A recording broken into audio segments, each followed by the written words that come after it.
Ladies and gentlemen, we are back with part 2. Yesterday, we covered the long-range meta, and there were a lot of changes. But today's video, we're going to be covering the close-range meta. Not only the weapons you should use, but why you shouldn't use other weapons, which is kind of a new take. I'm really enjoying this style of video so far.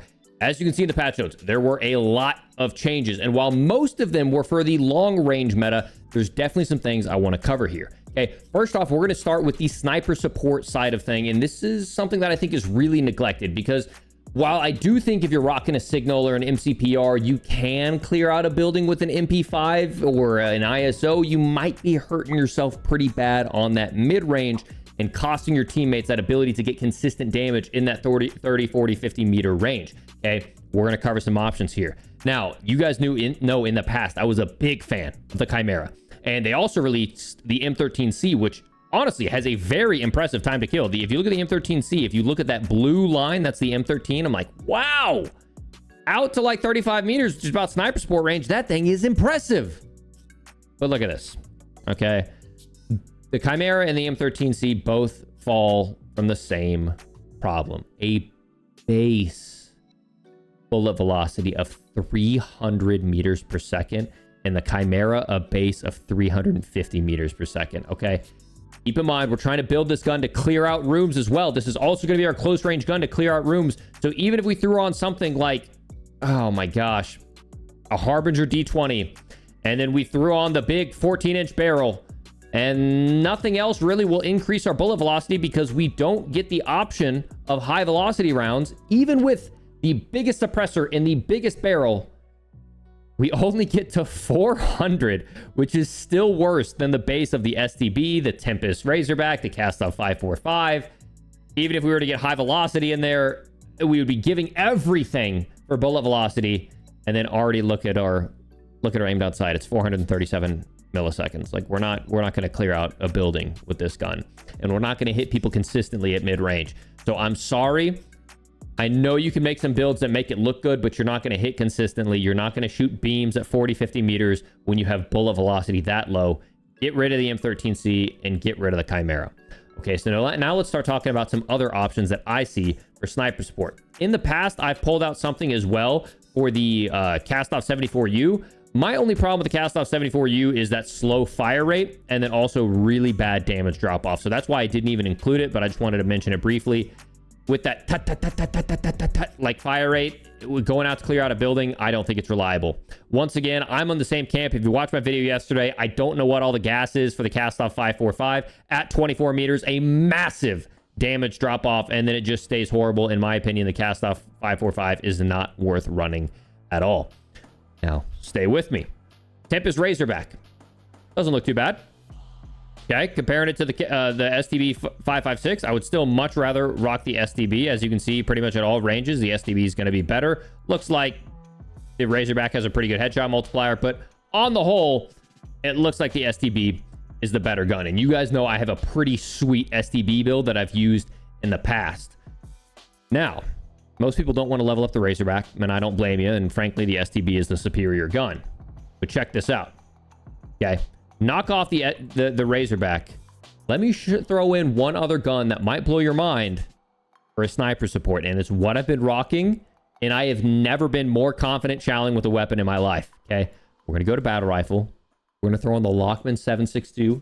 Hang with me, and then look at the numbers. Okay, be careful when you do this. Okay, because the default on this site is single fire, and just like the TAC V, it has a crazy fast time to kill, but notice it's 522 rounds per minute.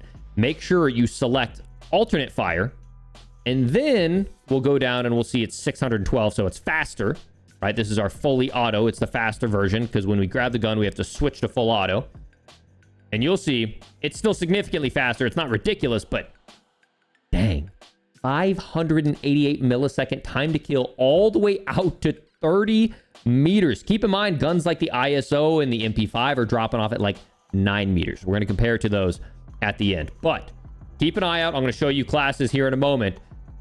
The Lachmann 7.62, in my opinion, is the best sniper support in the game. It's a little bit difficult to control, but whew, is it fun to use, okay? Now let's get over to the more traditional side, actual close-range weapons, not sniper support. Let's get into it, okay? One of the first ones that I want to talk about is the Vaznev, okay? if you look, the Vaznev is the red line. Now, if you were to compare only the Vaznev and the MP5, I'll just clear everything up so it's a lot easier for you guys to see. You'll notice that the Vaznev is almost a direct copy of the MP5, just slightly worse. Okay, go here, throw on 300 base health, and you'll just see the Lachmann is just slightly better at pretty much every range, no matter where you're shooting. And then most importantly, the Vaznev has terrible headshot multiplier. So I don't think the Vaznev is a terrible weapon. I don't think it's going to cost you. I think it shoots a little bit straighter than the Lachmann, but in my opinion, the Lachmann is better than it statistically, especially for that crucial headshot multiplier in this range. I just don't think there's any reason to rock the Vaznev. So I think it's a great gun, but would I rock it over the MP5? No. And there's a reason none of the like World Series players do either. Okay, let's go and get on to the Fennec. The Fennec got buffed in the most recent update, but the most critical thing about the Fennec, okay, average downs per magazine. It's a 45 round mag. It shoots extremely quick. It doesn't kill fast enough to reward having such low damage per mag, because as you can see down here, the ISO and the Lachmann still kill faster than the Fennec. It's a great gun to use. It actually has a pretty impressive damage drop off. It's like the fastest weapon killing from 13 to 18 meters, but it just doesn't have enough damage per mag to be reliable when you're spamming through smokes, when you've lost aim assist, when you're pre-firing, when you know someone's coming, when you downed, and then you have to get a thirst as well. Maybe a solo weapon, definitely not a ranked weapon. And then we get to the heartbreaker, because I love the Vel, man. I love the MP7. It's just not there yet, okay? Up close and personal, the Vel loses against the Lachmann and then the ISO. It has a pretty impressive longer range damage drop off when compared to the MP5, but then the ISO is better than it. So here's what I'm going to say. I'm sorry. Vel's got to go.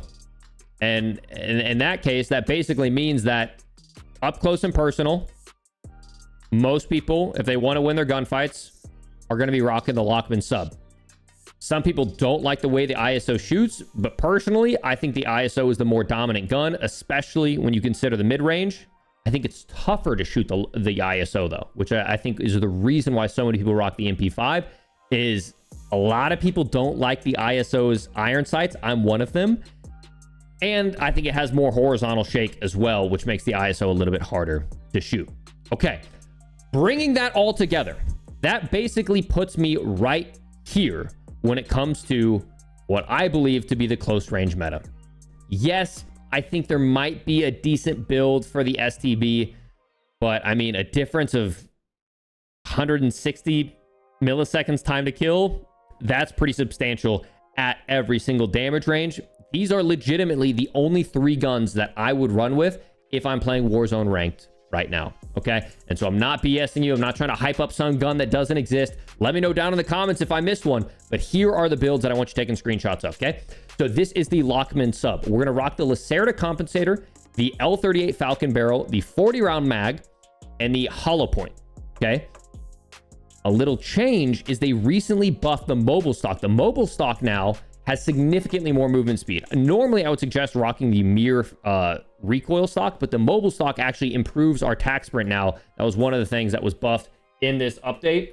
If you go into the patch notes, the mobile stock, they increase the mobility of it. And if you look at it, you throw on that mobile stock and you get an additional 0.08 attack sprint and a lot 0.23 of ADS strafe. So you're gonna feel really strafey with this gun. They're just making this into a very dominant close range weapon. But the drop off, as we've seen in the TTKs, just careful when you're trying to beam people at range, okay?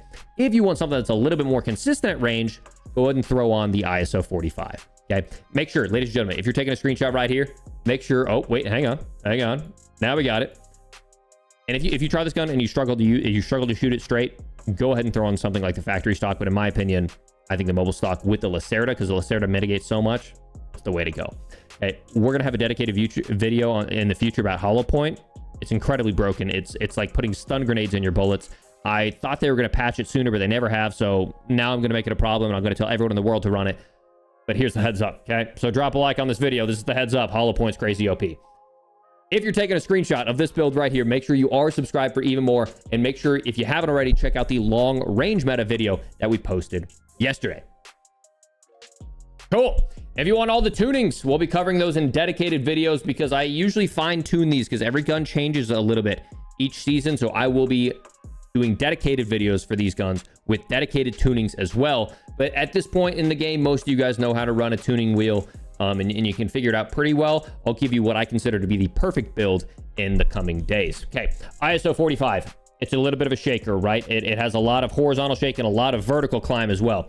In my opinion, I can control vertical climb at ranges, but I want to mitigate the horizontal shake. So for that reason, I rock the Lacerda.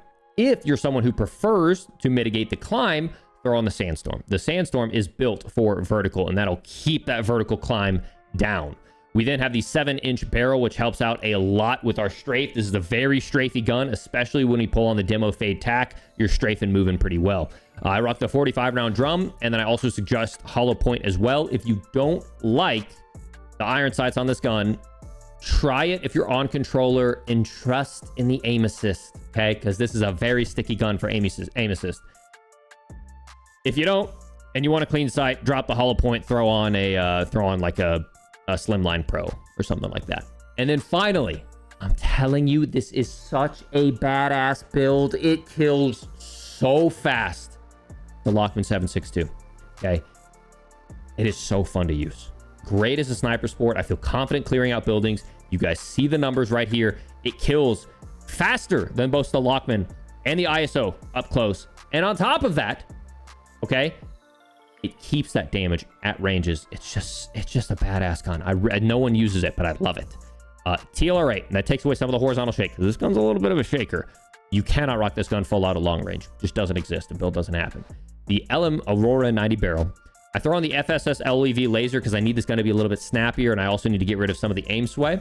We have the LMK 64 rear grip, and we have the 30-round mag. Yes, we could throw on a 50, but I mean, trust, there's enough damage happening on this gun. If we look at average downs per magazine, we can see the Lachmann has 4 downs per magazine, which is more than enough. Obviously, like, I mean, look at 4 downs per magazine at 20 meters. At 20 meters, the ISO only gets 3.5, and the Lachmann gets 2.8. So, like, this gun fries. Absolutely fries. Give the Lachmann 7.62 a try. But ladies and gentlemen, if you are taking screenshots of any of these builds, please be subscribed because we have a lot of cool videos coming. We have a jump spot parkour video coming. We have dedicated videos coming for all of these weapons and some more stuff as well. Make sure to check out the long range video if you haven't already. If you guys like this new style of video where I not only tell you my favorite builds, but also why you shouldn't be rocking other builds, let me know down in the comments below because it's a little bit different than what I typically do. But I think there's a lot of value in kind of getting ahead of the comments if people are like, well, what about this gun? And I try to push some of that away. If I missed a gun, let me know down below and I'll cover it in a future video. See you all in the next one. Peace.